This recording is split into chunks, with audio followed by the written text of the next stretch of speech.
नमस्कार दोस्तों, स्वागत है आपका इस वक्त की बड़ी खबर में, जो कि सीधा उत्तर प्रदेश से है। यूपी में धार्मिक स्थलों के संचालन के लिए अध्यादेश लाने की तैयारी, सीएम योगी ने बुलाई बैठक। दूसरी बड़ी खबर में बताएंगे, किसानों के साथ वार्ता से एक दिन पहले अमित शाह ने तोमर और गोयल से की अहम मुलाकात। तीसरी बड़ी खबर में बताएंगे, सीएम योगी आदित्यनाथ ने शहीद अनिल तोमर के परिजनों को 50 लाख रुपए की आर्थिक सहायता की घोषणा की। इसी प्रकार के 10 बड़ी खबरों में आपको ले जाएंगे। लेकिन अगर आप भी सीएम योगी और पीएम मोदी के साथ हैं तो आप अभी इस वीडियो को लाइक कीजिए, इस चैनल को सब्सक्राइब कीजिए और घंटी बजाएं और कमेंट में लिखें जय हिंद। रुक करते हैं पहले खबर की तरफ। यूपी में धार्मिक स्थलों के संचालन के लिए अध्यादेश लाने की तैयारी, सीएम योगी ने बुलाई बैठक। जी हां दोस्तों, उत्तर प्रदेश में धार्मिक स्थलों के संचालन के लिए सरकार अध्यादेश लाने की तैयारी में है। मंगलवार की शाम सीएम योगी ने इस संबंध में अधिकारियों की एक अहम बैठक बुलाई है। बैठक में सीएम धार्मिक स्थलों के रखरखाव, पंजीकरण और संचालन से संबंधित अध्यादेश का प्रस्तुतिकरण देखेंगे। मिली जानकारी के अनुसार सरकार प्रदेश के मंदिरों, मस्जिदों और अन्य धार्मिक स्थलों के पंजीकरण और संचालन के लिए नियम कायदे तय करने पर विचार कर रही है। अध्यादेश लाने से पहले सरकार दूसरे राज्यों के कानूनों और प्रस्तावों का भी अध्ययन कर रही है। सुप्रीम कोर्ट ने श्रद्धालुओं की सुविधा और धर्म स्थलों के रखरखाव आदि की व्यवस्था के लिए निर्देश दिए थे। इस संबंध में एक सर्वसम्मत गाइडलाइन बनाने की कोशिश हो रही है। बैठक में अपर मुख्य सचिव धर्मार्थ कार्य धार्मिक स्थल रजिस्ट्रेशन एवं रेगुलेशन अध्यादेश का प्रस्तुतिकरण देंगे। गौरतलब है कि पिछले दिनों ने यूपी सरकार ने एक महत्वपूर्ण निर्णय लेते हुए धर्मार्थ कार्य विभाग में अब निदेशालय का गठन करने का फैसला किया था। अभी तक यह विभाग सिर्फ 4 अफसरों के सहारे चल रहा था, मगर अब निदेशालय बन जाने के बाद इसमें 19 कार्मिक तैनात होंगे। प्रदेश सरकार ने यह फैसला काशी विश्वनाथ मंदिर विस्तारीकरण, सुंदरीकरण योजना के क्रियान्वयन, काशी विश्वनाथ विशिष्ट क्षेत्र परिषद अधिनियम, कैलाश मानसरोवर भवन गाजियाबाद के संचालन और प्रबंधन के अलावा सुप्रीम कोर्ट के आदेश के अनुपालन में सभी धार्मिक स्थलों के रजिस्ट्रेशन और रेगुलेशन से संबंधित अध्यादेश को बनाए जाने तथा राजगोपाल ट्रस्ट अयोध्या के प्रबंधन आदि महत्वपूर्ण कार्यों को सुचारू से संचालित करने के लिए किया है। रुक करते हैं अगली खबर की तरफ। किसानों के साथ वार्ता से एक दिन पहले अमित शाह ने तोमर और गोयल से की अहम मुलाकात। जी हां दोस्तों, केंद्र और किसानों के बीच अगले दौर की वार्ता से एक दिन पहले केंद्रीय मंत्री नरेंद्र सिंह तोमर और पीयूष गोयल ने वरिष्ठ भाजपा नेता एवं गृह मंत्री अमित शाह से मुलाकात की। सूत्रों ने बताया कि मंत्रियों ने इस बैठक में इस बारे में चर्चा की कि बुधवार को किसानों के साथ होने वाली वार्ता में सरकार का क्या रुख रहेगा। केंद्र के 3 नए कृषि कानूनों के खिलाफ हजारों किसान दिल्ली की सीमाओं पर 1 महीने से अधिक समय से प्रदर्शन कर रहे हैं और वे संबंधित कानूनों को वापस लेने की मांग कर रहे हैं। सरकार और किसान संगठनों के बीच अब तक हुई 5 दौर की बातचीत बेनतीजा रही है। केंद्र ने गतिरोध को समाप्त करने के लिए कल होने वाली अगले दौर की वार्ता के लिए 40 किसान संगठनों के प्रतिनिधियों को आमंत्रित किया है। साथ ही केंद्र सरकार किसान आंदोलन को लेकर जवाबी रणनीति पर जोर शोर से जुटी है। 25 किसान संगठनों के प्रतिनिधियों ने कृषि मंत्री नरेंद्र सिंह तोमर से मुलाकात की और नए कृषि कानूनों पर अपना समर्थन जताया। मोदी सरकार इसके जरिए ये संदेश देने की कोशिश कर रही है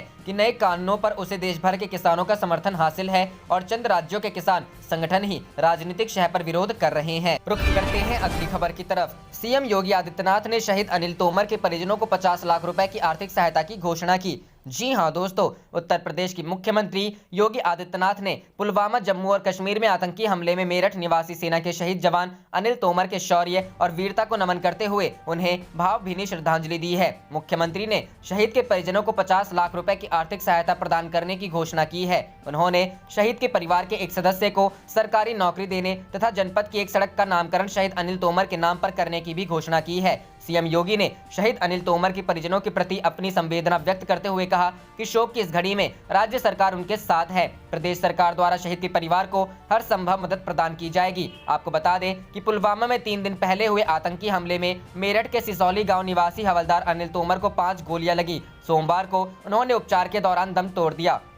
उनका पार्थिव शरीर मंगलवार तक पैतृक गांव पहुंचने की उम्मीद है। जवान की मौत से पूरा गांव शोक में डूबा है। अनिल तोमर 38 वर्ष 2000 में आर्मी में भर्ती हुए थे। फिलहाल वह 44वीं राष्ट्रीय राइफल्स में हवलदार थे। उनकी तैनाती श्रीनगर के पुलवामा में थी। 26 दिसंबर को आतंकी हमले में वह घायल हो गए। 27 दिसंबर की शाम अनिल के छोटे भाई सुनील तोमर को उनके आतंकी हमले में घायल होने की खबर मिली। सोमवार दोपहर करीब 1:30 बजे बटालियन के अधिकारियों ने सुनील को फोन कर हवलदार अनिल तोमर के शहीद होने की खबर दी। इससे पूरा गाँव शोकाकुल हो गया। अनिल के भाई अजय तोमर ने बताया कि सुनील तोमर श्रीनगर पहुंच गए हैं। विशेष विमान से शहीद का पार्थिव शरीर देर रात तक दिल्ली पहुंचने की उम्मीद है। सड़क मार्ग से मंगलवार दोपहर तक पार्थिव शरीर गांव लाया जाएगा।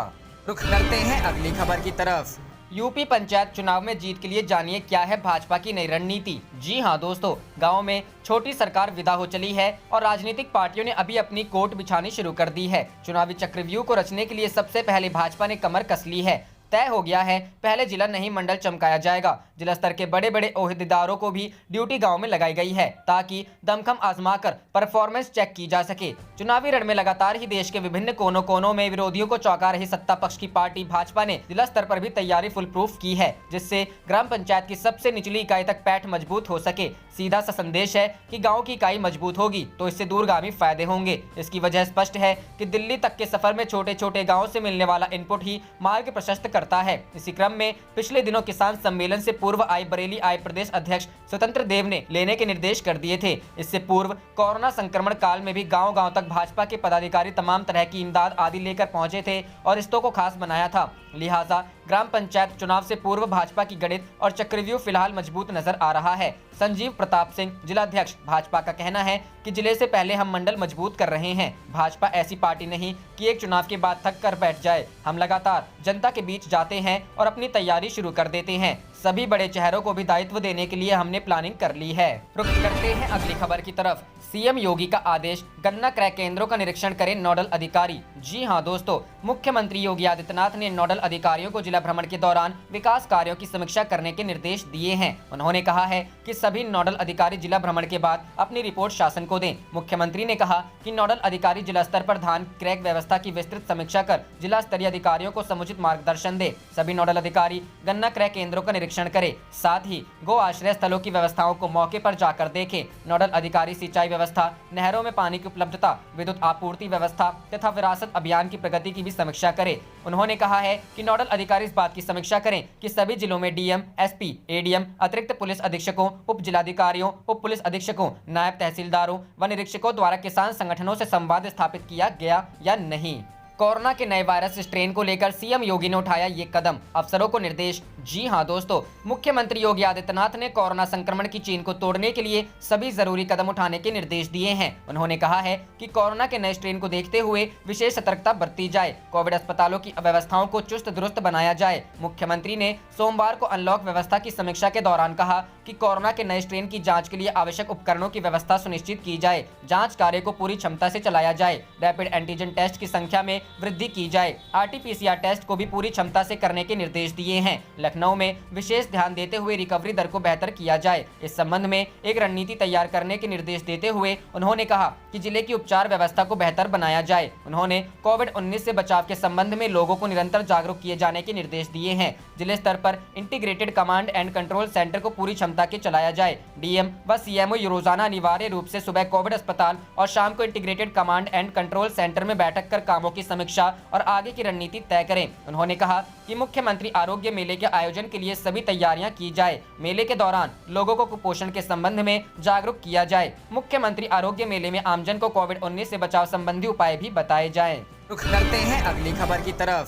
सीएम योगी ने बदला कानून, अब गांव में लगेगी फैक्ट्री, मिलेगा रोजगार। जी हां दोस्तों, यूपी के मुख्यमंत्री योगी आदित्यनाथ ने कृषि भूमि को गैर कृषि भूमि घोषित करने के लिए वर्षों से लागू एक अव्यावहारिक कानून को खत्म कर दिया है। अब प्रदेश में कृषि भूमि को गैर कृषि भूमि घोषित करने के लिए चार दीवारी की अनिवार्यता खत्म कर दी गई है। यूपी को आत्मनिर्भर बनाने की दिशा में इस कानून के खात्मे को एक बड़ा कदम बताया जा रहा है। इस एक कानून के खत्म होने से अब राज्य के ग्रामीण क्षेत्रों में बड़ी संख्या में युवा आसानी से अपनी फैक्ट्री स्थापित कर लोगों को रोजगार मुहैया करा सकेंगे। यही नहीं, इस कानून के खत्म होने से प्रदेश के औद्योगिकीकरण में तेजी आएगी और इससे ईज ऑफ डूइंग बिजनेस का क्रियान्वयन तेजी से किया जाएगा। इसके अलावा कई तरह की औद्योगिक इकाइयों की स्थापना ग्रामीण क्षेत्रों में होगी और नए साल में युवा उद्यमी एमएसएमई सेक्टर में 20 लाख लोगों को वित्त पोषित करने से संबंधित सरकार के तय किए गए लक्ष्य को पूरा करने में अहम रोल निभा सकेंगे। सरकार ने 20 लाख एमएसएमई को नए साल में वित्त पोषित करने का नया लक्ष्य तय किया है। इस लक्ष्य को पूरा करने के क्रम में बीती 23 दिसंबर को प्रदेश सरकार ने कैबिनेट बाई सर्कुलेशन के जरिए प्रदेश में निवेश को बढ़ावा देने के लिए कृषि से कृषि भूमि को गैर कृषि भूमि घोषित करने के लिए चार दीवारी की अनिवार्यता खत्म करने का फैसला लिया है। पूर्व की सरकारों ने उत्तर प्रदेश राजस्व संहिता की धारा 80 की उपधारा में कृषि जमीन को गैर कृषि घोषित करने के लिए चार दीवारी की अनिवार्यता बनाए रखी थी। इसके आधार पर 12.5 एकड़ से अधिक जमीन लेने वालों को कृषि की जमीन पर उद्योग लगाने या फिर अन्य व्यावसायिक गतिविधियों के लिए उसका भू उपयोग परिवर्तन कराने से पहले उस पर 4 दीवारी का निर्माण कराना जरूरी होता था। इसके बाद ही उसका भू उपयोग बदला जाता था। इस कानून के चलते ग्रामीण इलाकों में उद्यम स्थापित करने में निवेशकों को असुविधा हो रही थी और ग्रामीण क्षेत्रों में लोग अपना उद्यम स्थापित करने में रुचि नहीं ले रहे थे, जिसका संज्ञान लेते हुए मुख्यमंत्री योगी आदित्यनाथ ने 4 दीवारी का निर्माण करने की अनिवार्यता को खत्म करने का फैसला लिया है। यह निर्णय करते हुए सरकार ने अब यह शर्त जोड़ी है कि कृषि जमीन का जिस उपयोग के लिए भू उपयोग बदला जाएगा वह काम 5 साल के अंदर निवेशक को शुरू करना होगा। राजस्व संहिता संशोधन आदेश जारी होने के बाद छोटे बड़े उद्यमियों को यह सुविधा मिलने लगेगी। सरकार का मत है कि इस फैसले से अब ग्रामीण क्षेत्रों में बड़ी संख्या में छोटे बड़े उद्योग लगेंगे और ग्रामीणों को उनमें रोजगार मिलेगा। इससे एमएसएमई सेक्टर को मजबूती मिलेगी। आप देख रहे थे आपका अपना चैनल जय हिंद जय भारत।